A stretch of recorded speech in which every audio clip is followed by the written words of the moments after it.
Récemment, j'ai reçu des suggestions venant de différents élèves concernant leurs difficultés à gérer les exercices de génétique mendélienne. Si tu es parmi ces élèves, je t'invite à rester jusqu'à la fin. Dans cette petite vidéo, je te propose la solution.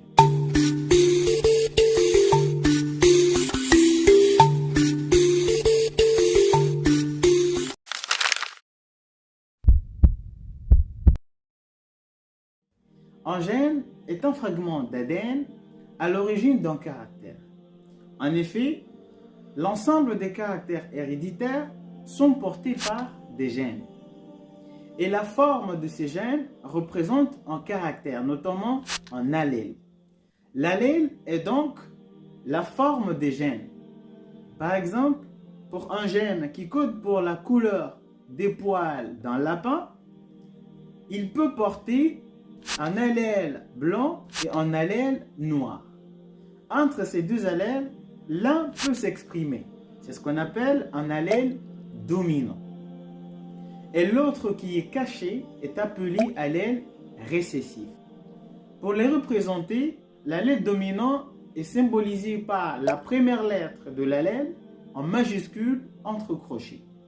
Il est de même pour l'allèle récessif, mais en minuscule. Dans un cas exceptionnel, les deux allèles peuvent être codominants, ce qui veut dire que chaque allèle a envie de s'exprimer, ce qui se manifeste par l'apparition d'un nouveau caractère. Sa représentation sera la même chose, entre crochets avec une lettre majuscule. Au sein d'un individu, les allèles peuvent être visibles comme cachés également. Ce qui nous ramène à parler de deux expressions très importantes, un phénotype et un génotype. Qu'est-ce qu'un phénotype? Un phénotype représente l'ensemble des caractères visibles, alors que un génotype représente les caractères qui sont cachés. Par exemple, on croise deux lapins, un mâle à pelage noir avec une femelle à pelage blanc. Comment s'en sortir face à un exercice de génétique mendélien? Il faut tout d'abord chercher une logique à votre exercice. En effet, l'exercice en question s'agit soit de la transmission d'un seul gène, ce qu'on appelle un monohybridisme, ou la transmission de plusieurs gènes, mais à votre niveau, je me limite à deux gènes, notamment un dihybridisme.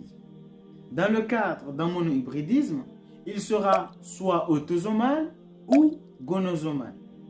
Entre les deux, il y aura soit dominance et récessivité ou codominance. Cependant, quand on étudie la transmission de deux gènes, c'est ce qu'on appelle un dihybridisme. Les deux gènes peuvent être liés ou bien peuvent être indépendants.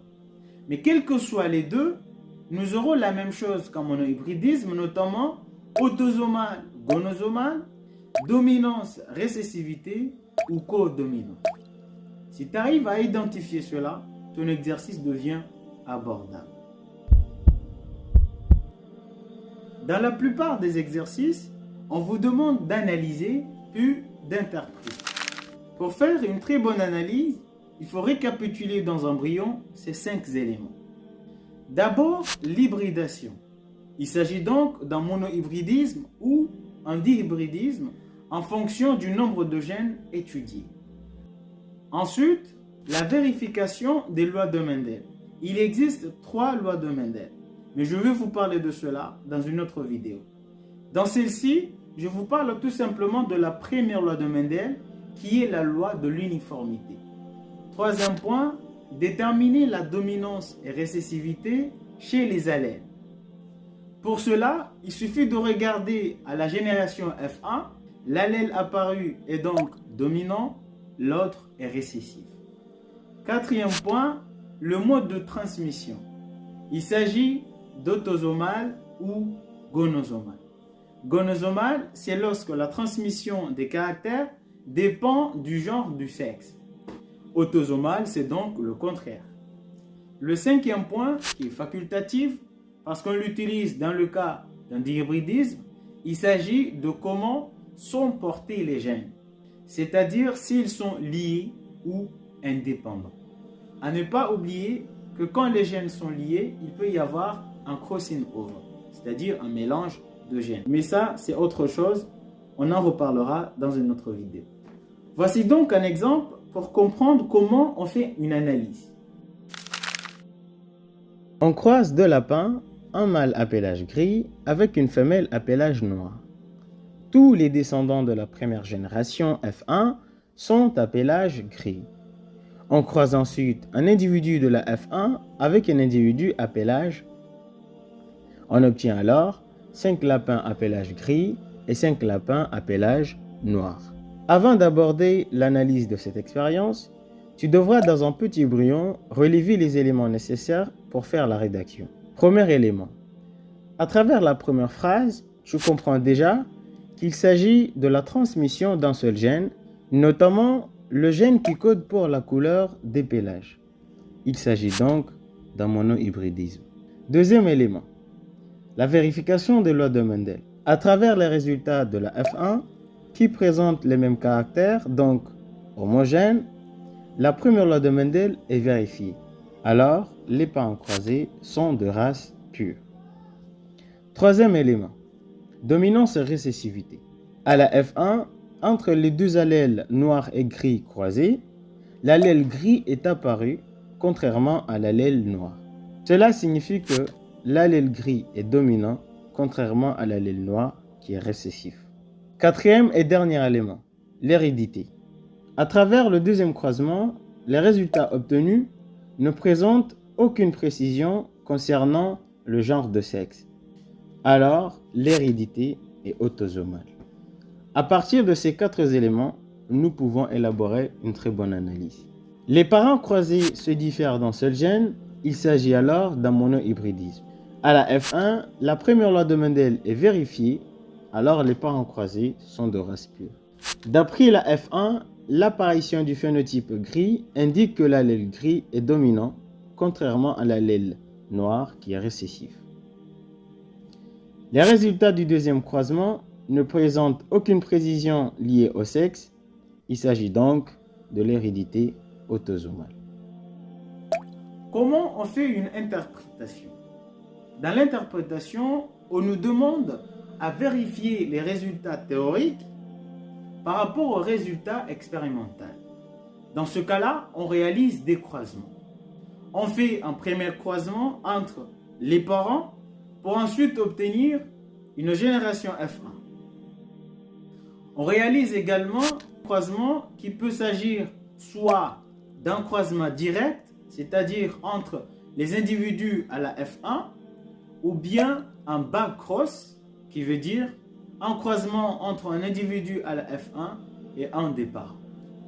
Et les résultats obtenus dits expérimentaux, on va les comparer par rapport aux résultats théoriques.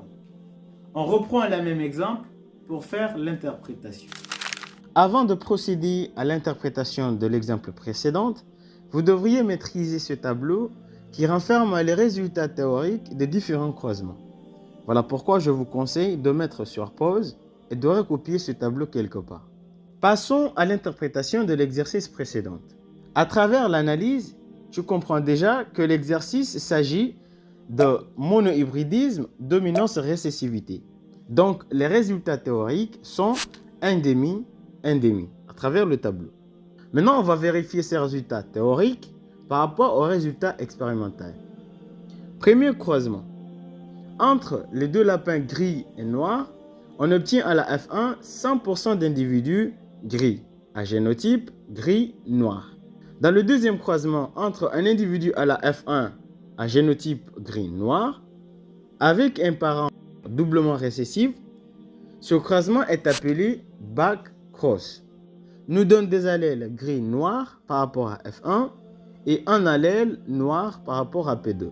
D'après l'échiquier, on va obtenir 1 sur 2 d'individus gris et 1 sur 2 d'individus noirs. Donc quand vous regardez ces résultats expérimentaux, 1 sur 2 gris, 1 sur 2 noir, cela correspond aux résultats théoriques de monohybridisme, dominance et récessivité, notamment 1 sur 2, 1 sur 2. Donc voilà comment on fait une interprétation. Alors, qu'est-ce qu'il faut retenir? Il faut retenir qu'avant de commencer un exercice de génétique mendélienne, il faut relever ces 5 consignes dans votre brouillon.